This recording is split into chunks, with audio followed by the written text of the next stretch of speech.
Comédien drôle et populaire, Michel Blanc s'est imposé depuis plusieurs décennies comme l'un des piliers du cinéma français. À l'occasion de la diffusion sur TF1, ce mardi des Bronzés font du ski, retour sur une partie très méconnue de la discrète vie amoureuse du cultissime Jean-Claude Duss, sa liaison avec une très célèbre chanteuse des années 80.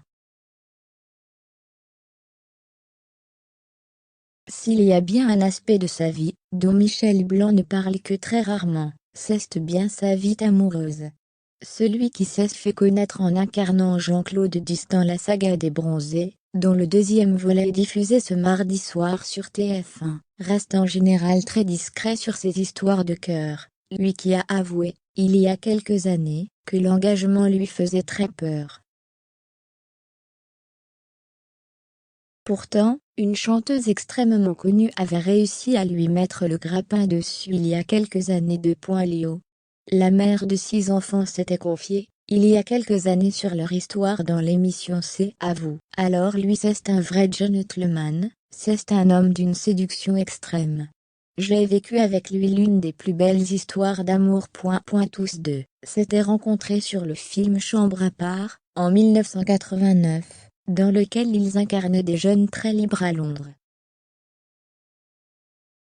La chanteuse du tube Banana Split, ensuite confrontée à la violence, se souvient de Michel Blanc, comme d'un homme bien. C'est un homme qui m'a toujours traité d'une manière remarquable, avait-elle ajouté dans la même interview. Depuis, on ne connaît aucune des femmes qui ont partagé la vie de l'acteur français. Il y a quelques années, il avait néanmoins confié dans une interview à Paris Match être en couple, avec une compagne dont il ne voulait donner ni le nom ni la profession.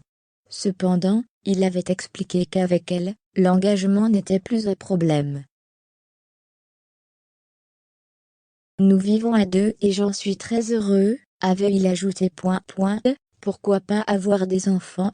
Pas opposé à l'idée. L'acteur expliquait à l'époque qu'il avait longtemps vu dans les enfants une responsabilité effrayante, se demandant s'il serait capable d'avoir une autre priorité que sa petite personne.